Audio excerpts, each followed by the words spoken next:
when I was in high school, like a cafeteria full of high school students or a bus full of high school students, you would think Crazy. dead quiet.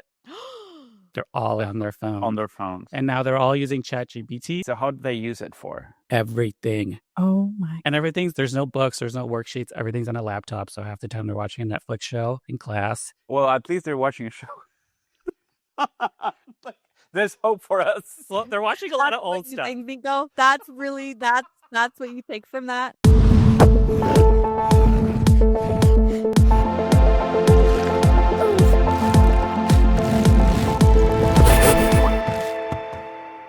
Rubén Mendive, welcome to the pod. Thank you for having me. Big fan. Long time, first time. I love that. I love that we have fans. I think we have two. You are one of Yeah. them. You and my mom. Yeah. I love it. I love just hearing you guys shoot the shit. It's sort of like, it's nice to like just be reaffirmed in everything that's going on in the industry. You're like, okay, other people also think this. Yeah. Yeah. It's great to have you. Yeah, I think it's a very important new segment that it's called Dog of the Week. Or should I call it Helen's Dog of the Week? I mean, unless you start getting dogs. I'm not going to get dogs.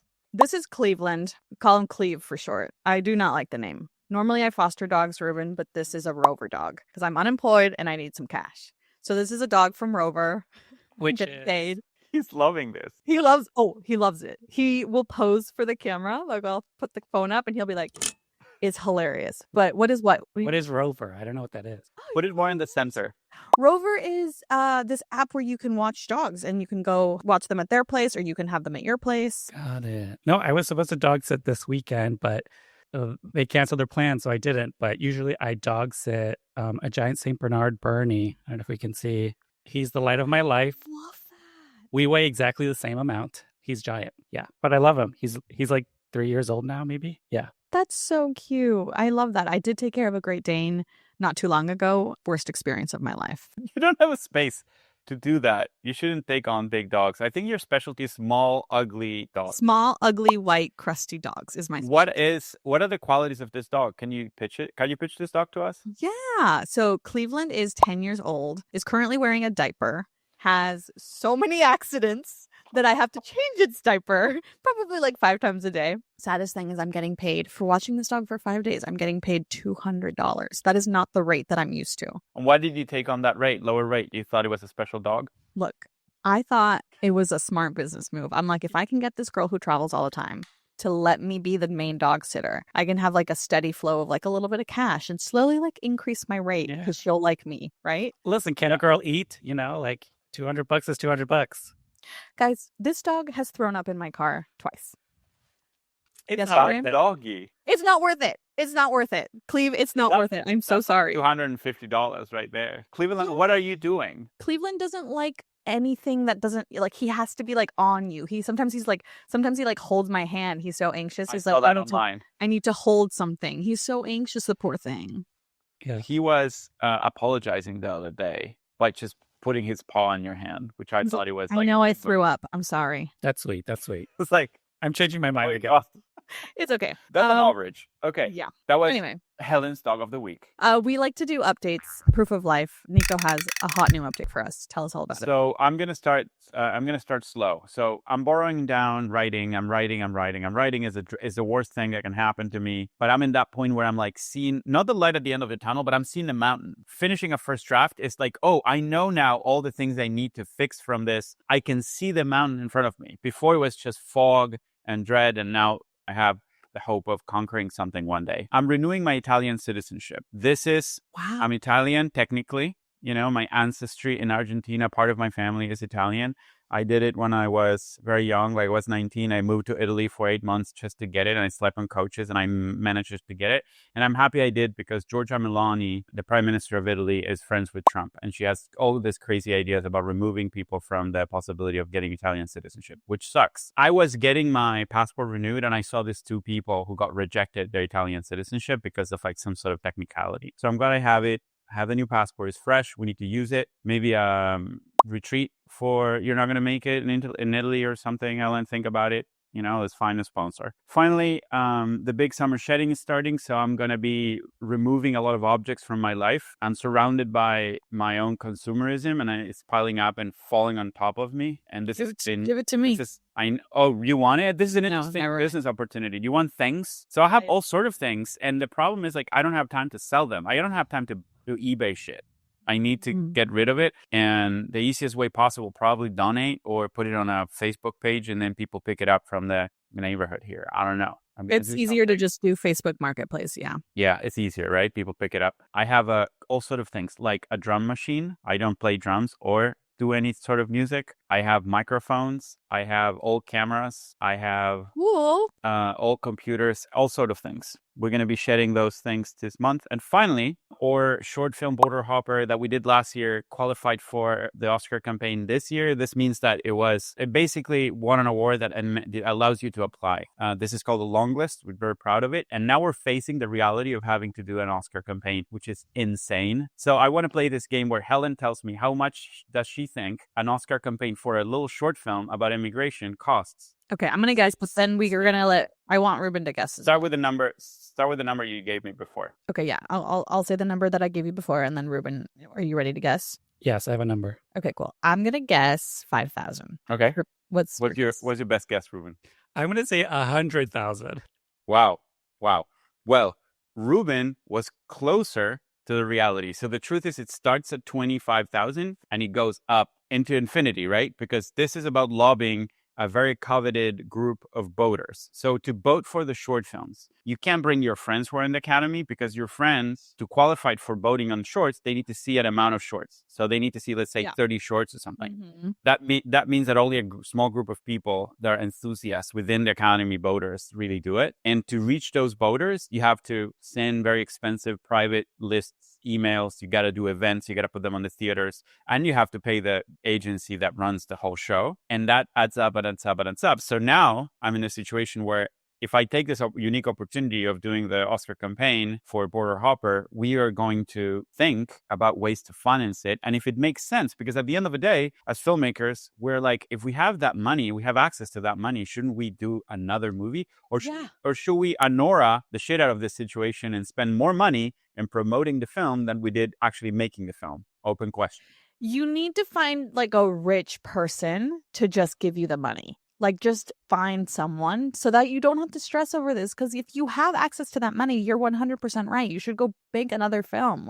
Don't waste it on something that might not even pay off. Yeah, Helen's right. Yeah. There's so many rich people who care about immigration. They maybe not on the right side, but there are.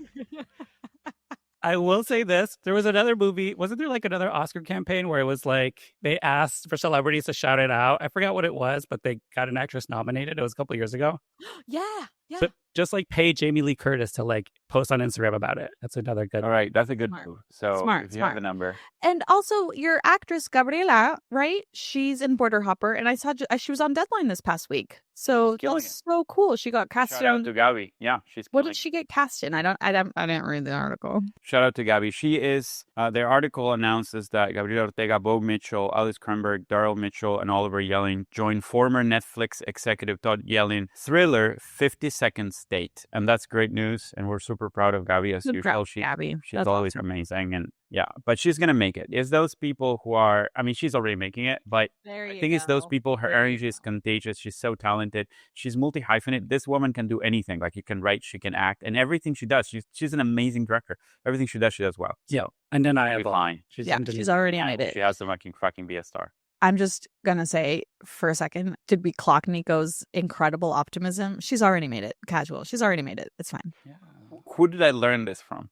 This attitude, this brand new attitude that I'm bringing to the podcast. I love it. Okay, what's next? Oh, update for you, Ruben. Let's do Ruben. Yeah, let's do Ruben. Updates for me. Well, I just spent 6 weeks working with high school students. It was a summer gig. We're trying to get them ready to apply to 4-year colleges. I was out of town for 2 weeks. I was at Cal State Fullerton, living there for a week just so they could get the experience of living in a dorm, going to the classrooms in the dining hall. Nice. And then the following week, we went on college tours to San Jose, Monterey, Santa Cruz, San Luis Obispo. I'm sure there's another one I forgot. And I was traveling with them. And it was nice. It was a good little trip. I haven't worked with high schoolers in a minute, so it's a lot of I'm seeing that effect effects of the pandemic and the cell phones, and it's bleak. What are they like? They're on their phones all the time. Do they have like good personalities? They're, again, super sweet, super kind, not a bad kid in the bunch. But when I was in high school, like a cafeteria full of high school students or a bus full of high school students, you would think Crazy. dead quiet. Dead quiet. They're all on their phone. On their phones. And now they're all using ChatGPT. So the comprehension, the like attention retention, it's scary. So I think the critical thinking, I'm nervous for the next generation. But I'm wondering about ChatGPT. So how do they use it for? everything.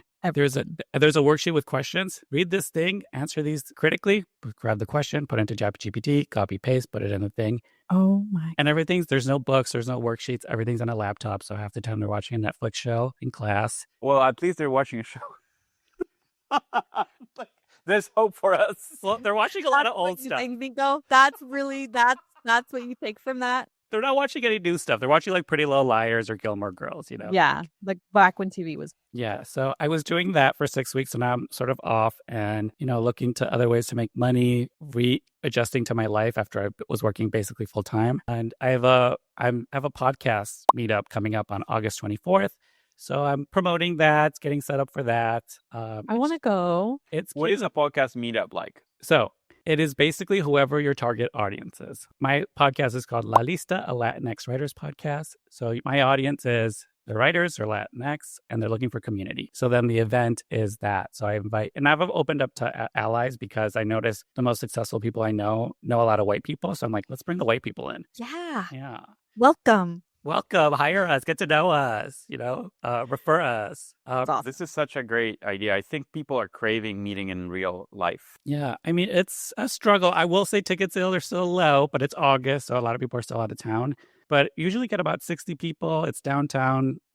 Everything's free. Invites free. There's no like red tape. There's no Hollywood BS. And you just like vibe with people who are also looking for community. And people leave really inspired and really finding collaborators. It's really fun. I went to one. I think I went to one a couple years ago, and it was really inspiring. Really nice to touch base with everybody. And we should go. So it's August 24th. At what time? Sunday, 2 to 5 p.m. But people, Latinos, they like to stay after the party's over. So people tend to stick around. So really, it's like 3 or 4 is when it starts. Yeah. So, but it's super fun. And I do it like seasonally. So this is our summer one. So I'm really excited. So I'm sort of like prepping for all that and promoting the hell out of it. Yeah. That's awesome. I love that. Okay, cool. That's a great update. I have a very similar update to ones in the past.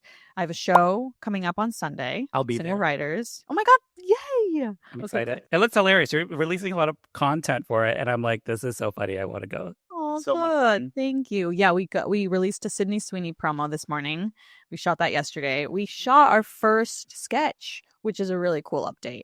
Chris Carmona, who's a filmmaker, approached me and showed some interest, and I was like, yeah, if you want to like write sketches for this upcoming show, like you're more than welcome to. And he has a very unique sense of humor, it was very refreshing. Mhm. And so there was one that he had an idea for, and we both thought it would be good to film it. We had to adjust a lot of it, like a lot of the setting and a lot of the story, because we couldn't really obviously film the sketch coming off of a plane. But I was like, what if we just shoot inside of a plane? Turns out it's hard to find like a commercial plane set, but it's easier to find this private jet set that's in Boyle Heights. Influencers use it all the time Yeah. as a real plane. Yeah. It's so funny. And so yeah, we shot that yesterday. We'll see how it turns out. And I'm having a lot of fun, but it is keeping me very, very busy. It's been one of the most hectic, chaotic shows that I've done in a minute for a lot of reasons, but I really do want to blame it on Mercury retrograde. I'm like, this is bullshit. It's the reason, probably the reason, scientifically. I love Chris. I interviewed him for the pod a couple of years ago. He's incredible. I'm such a fan of his. So that's why I'm so happy you guys linked up. Yeah, I'm getting to know him. What's really sweet is that I shot a short film about like a month ago, right? And my brother,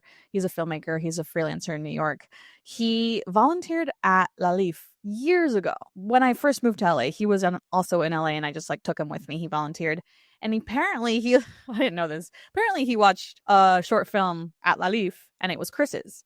And so when I was shooting my short film, my brother was helping me out like a month ago, and he sees Chris and he approaches me. He's like, Helen, I think that's the guy who directed that short film that I really, really liked at La Leaf. And he was kind of like fanboying, and it was so cute. And I was like, you should go tell Chris. Like, I bet he'd really appreciate that. What is the name of the short? I think it might have been his feature. Yes, It's you're called- right. It was a feature. It's called Bad Labor. So this like white guy picks up a day labor and they're gonna like to cover up a crime or something. It's like very like Robert Rodriguez. He made it for like $7,000. $7,000. Yeah. I just saw it in like Southeast LA. It premiered at like it was like their big film for La Leaf that year. It's free on YouTube. I recommend it. I watched it, edge of my seat. So like Chris is another one who's like one to watch. Like truly. Oh, that's awesome. I gotta watch it.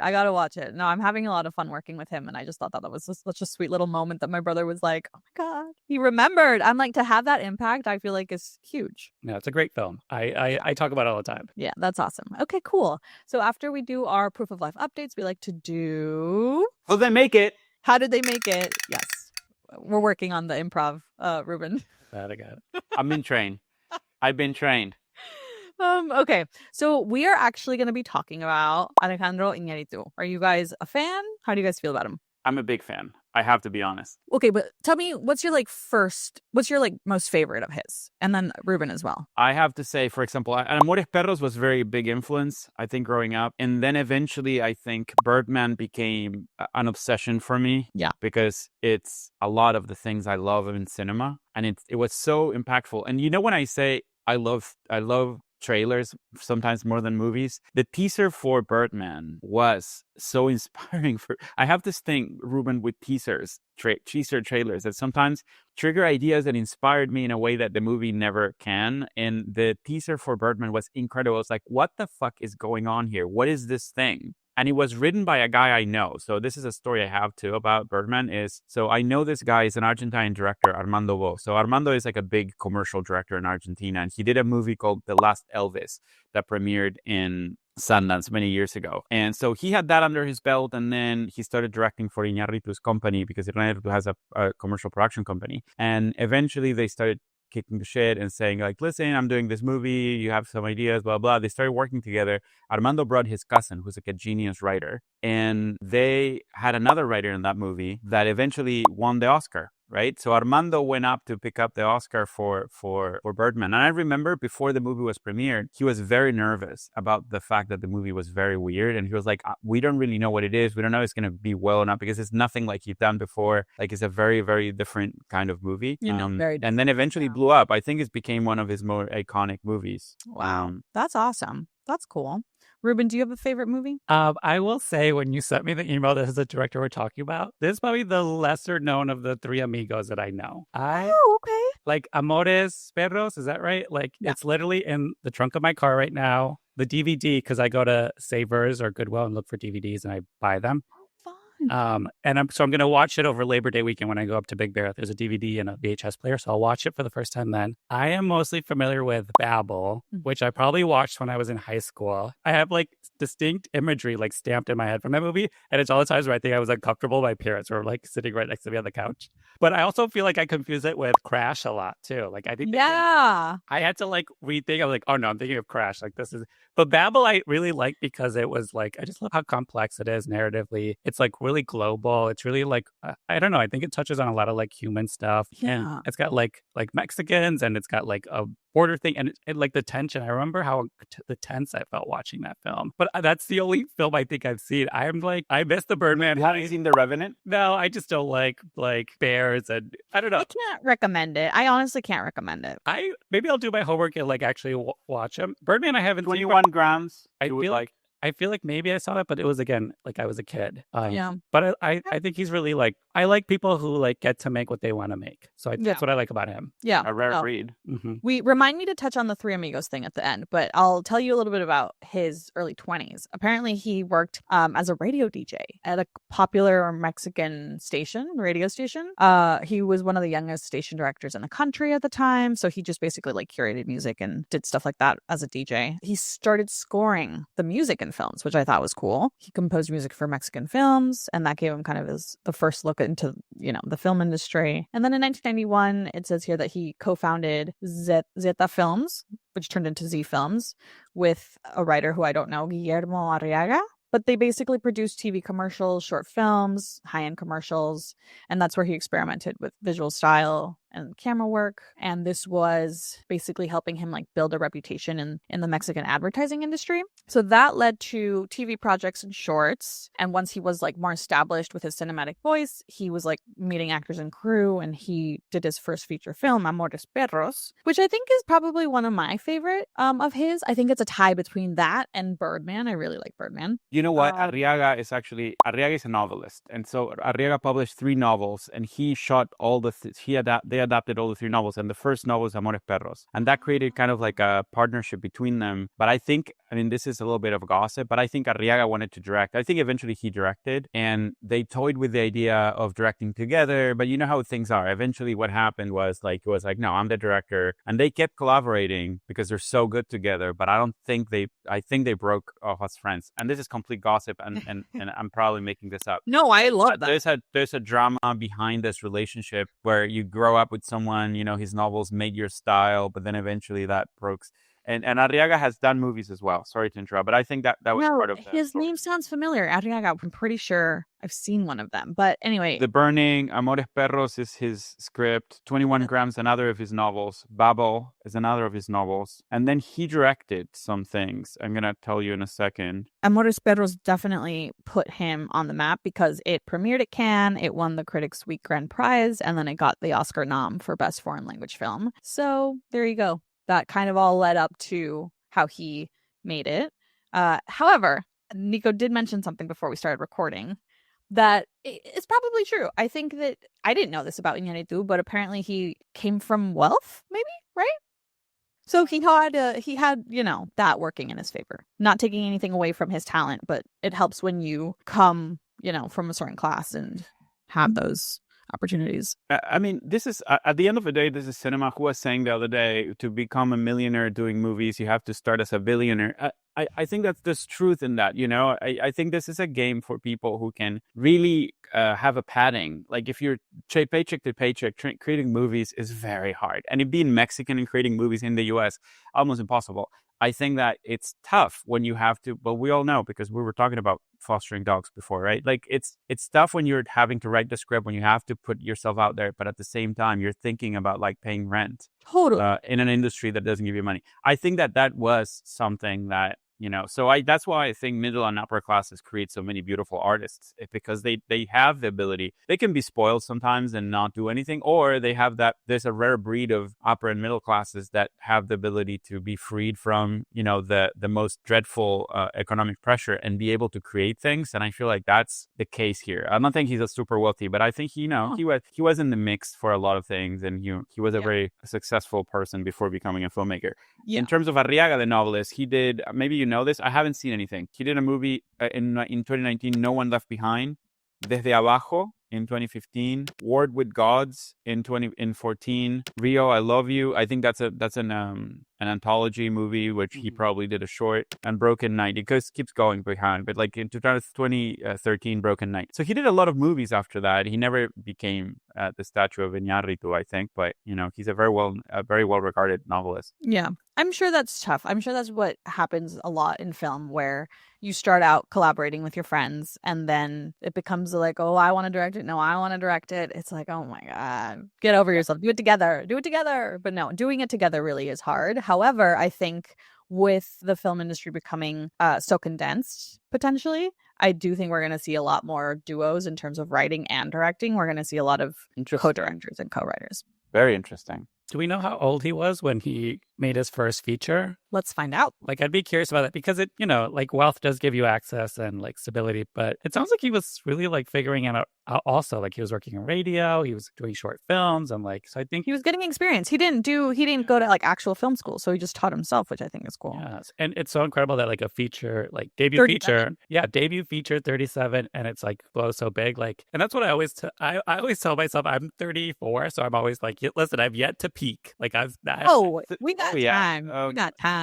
he was kind of 36, 37 by the time he did Amores Perros. He had experience as a director. I think he has done commercials probably, but that movie is very, very mature. It looks like someone who's 36. You know, I think that's also something. But I'm curious, Ruben, because we've been talking a lot about it, became a little bit of a theme. I feel like Iñárritu is one of those directors that there's a through line behind his work, but definitely a variety and a range of different things, right? If you compare Amores Perros with The Revenant, or you compare that with Birdman, it feels like very different kind of filmmaking. He allows himself to create different things. And with Helen, we're discussing a lot about like this, the purity behind the career of a filmmaker. Is it good to have a niche brand where you can be completely and short, like very quickly identified as something? Wes Anderson, right? That's one side of the spectrum. Or Soderbergh, and the other side of the spectrum. You can do Magic Mike, or you can do a ghost movie, or you can do a prestigious, like I think the Che Guevara movie, you know? Like, I think sometimes we think like everything's such a very deliberate choice. And like sometimes people just get to make what they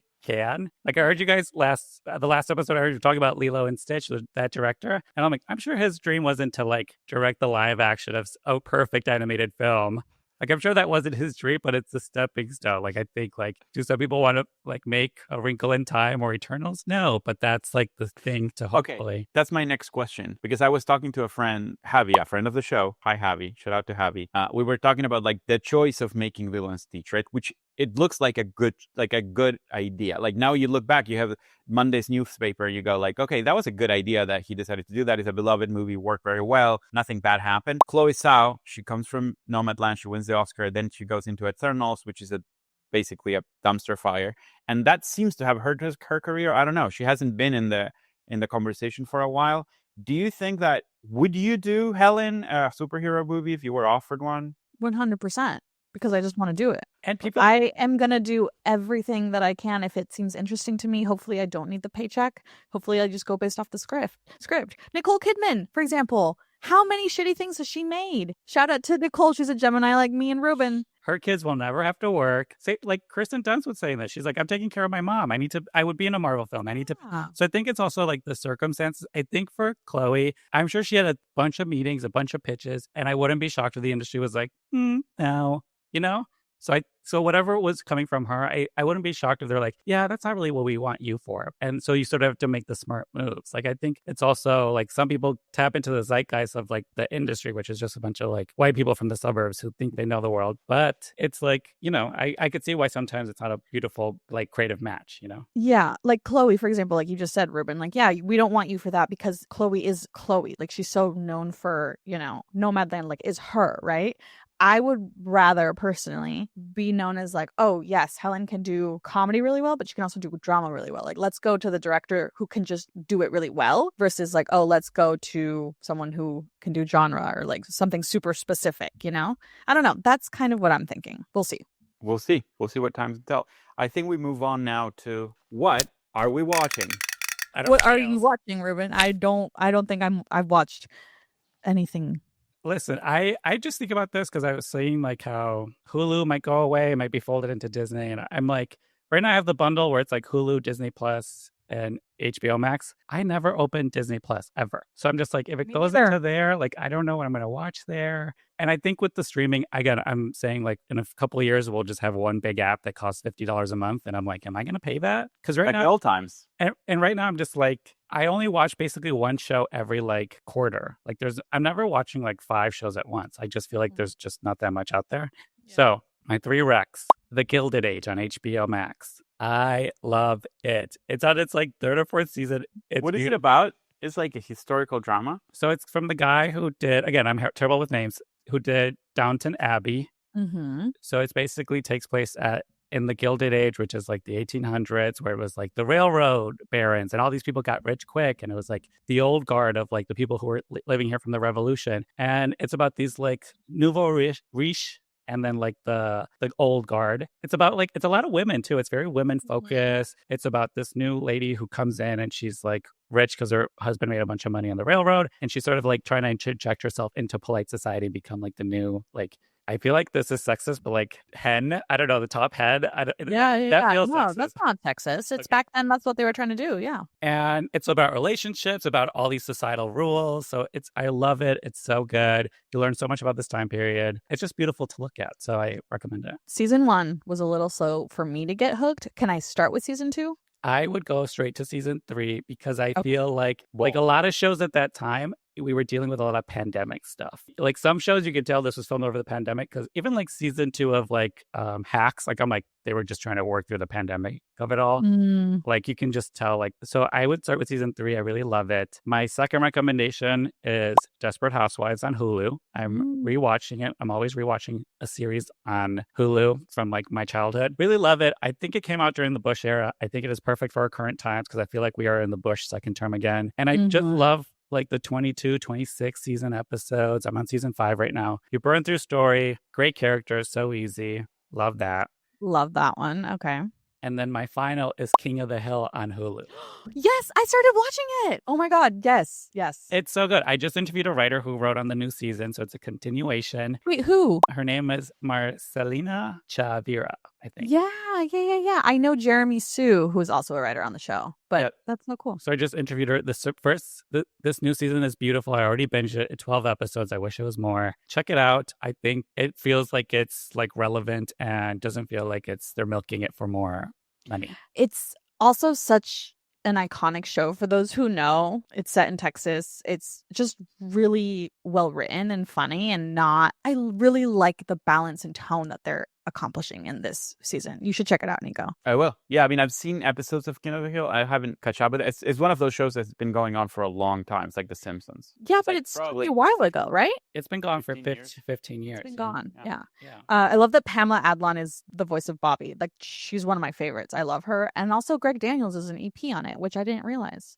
Yeah. No, it's it's so funny. I keep saying Saudi Arabia because Peggy and Hank were living in Saudi Arabia. Peggy was like Saudi Arabia. So now I'm just saying it constantly because I think it's brilliant. I love. It's great. That is actually one of the shows that I have been watching. Las Culturistas. Do you guys listen to Las Culturistas? I catch some of it, yeah. I have to say it like a white girl to make it sound accurate, but it's Las Culturistas, technically. They had an award show, which was streaming on Peacock the day after. And it was really funny. It was so cute. Like, you could tell how it was just not taking itself too seriously. People who won the awards already knew they were winning the awards. And it was just a bit like the nominees being played up on the screen was just a bit. And like random people, the person who's going to win the award. And I think that was really fun. They had dancing, performances. I've been watching clips. I'm like, can we have them write the Oscars? Like, let's just have fun with it. I know. I love Bowen and Matt. They're so cute. But yeah, I watched that the other day. Really haven't had too much time to watch TV this past week. What about you, Nico? So since we last taped the episode, I haven't had the time to watch too much, but I watched 3 movies. So the first one I watched last night is wait, I'm so sorry. That's insane. I haven't had too much time to watch it, but I watched 3 movies. That's a lot of movies, Nico. I mean, you gotta watch movies. You gotta watch movies. And to Mercedes' credit, I mean, I steered away from. I have 2 contemporary movies and 1 very old movie because we are trying to just complement our media diet with things that are a little bit more highbrow. You know, like us, intellectuals. You know, people of the world, culturistas, culturistas. So, but we're gonna get to that. The first one is called Barbarian. Is a movie by Zach Cregger, who has like another movie coming out now in theaters. I think it's called Weapons. Apparently amazing. But I had to catch up with his vibe because my friend Javi was obsessed with it, and he forced me to watch it, and it was incredible. Fucking scary. The tension that he creates with nothing and the ability to guide the audience's attention and expectation throughout the first part of the movie is crazy. I thought it was like, this is a writing, especially a writing masterclass, the ability to just, you know, play a game with your expectations. It's a nightmare Airbnb that horror shit happens. Incidentally, like, it feels like every time I book an Airbnb instead of Mercedes, that's where we get, like, in a Barbarian situation. She's better at me than about like betting Airbnbs. Incredible, I thought, and so daring in. I mean, I don't want to spoil it for people, but so daring in. Yeah, everybody watched it. it's so daring in its structure, because a movie that starts and 45 minutes in goes into a completely different direction. You go like, what the fuck? Introduce this new character. So it breaks all the rules that you expect. Like after 45 minutes, you don't introduce new characters. They do. And then after another 30 minutes, another movie begins, and never boring, and it never feels episodic. I thought it was great. Then I watched The Belly of an Architect, which is a 1987 Peter Greenaway movie. Peter Greenaway is this British director who is known for, is crazy, and for the way that he sets the movies to feel like basically every scene is more of a painting than anything else, and feels like that, like the way that he composes the movie. So if you see a frame, even if you Google Peter Greenaway and you see a frame, it's already a painting. It's incredible. It's beautiful. In a way, the stylization of the movies feel a little bit like, I would say, Wes Anderson, in that obsession of the way that you build the scene around the very specific framings and styles. He has like old movies that are famous: The Cook, The Thief, and the Wife. His Wife and Her Lover, 89, is a very funny and iconic movie. My favorite when I was growing up. So in 96, he does this erotic movie. Erotic kind of art drama about this Japanese model who uses calligraphy on human skin. And Ewan McGregor plays her translator, and he becomes the object of her art. And so it's like, if you want to see Ewan McGregor naked with a lot of calligraphy in his body. I thought when I saw that, I was blown away at 18, because this is how old I am, because it was like beautiful images and graphic design and this beautiful shots, and Ewan McGregor and this lady, and everybody was so gorgeous, and it really influenced my work. And, because I'm very visual. So this movie that I watched, The Belly of an Architect, is is not his most celebrated movie, but it's about this architect that goes to Rome to open an exhibition, and he starts dying. It's beautifully shot. And he starts dying? Yeah, he starts dying he has starting this belly aches that are kind of like in dialogue with a Roman emperor that died out of the same. He opens this architect. He's there to work on this architectural exhibition. He starts reading about Rome history and ancient history, and he starts experiencing this belly aches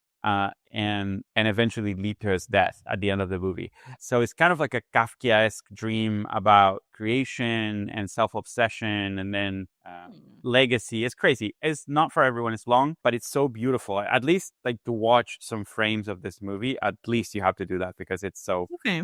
I think that's all I'd be able to do, to be fair. It's a slow burn 2-hour movie that makes no sense. I don't know why wouldn't you like about it, but See, I'm on board. Yeah. So this is the thing. It's not a movie that is trying to make emotional sense. So as a contemporary viewer, you go like, why are they behaving like this? What is this happening? He's not really interested in cause consequence. So when you're writing a character, like, you want them to react to the circumstances, and the audience need to feel that that's believable. Well, that's not something he's worried about. Like, people acting weird ways. It's all symbolic. It's a dream. It's all symbols. It's all like the way that it looks is much, much more important. And the symbolism is more important than the way that people behave. So, Rubén, what were you going to say? No, I'm on board. I love weird stuff like that. I don't know. I just think I like to like be challenged and be like, let me think and like actually like digest this art. So yeah, no, I'm liking everything you're saying. Yeah, it's an experience. Sometimes I feel going out of our media diet, which is reacting to the contemporary thing, and especially as filmmakers, we are kind of like,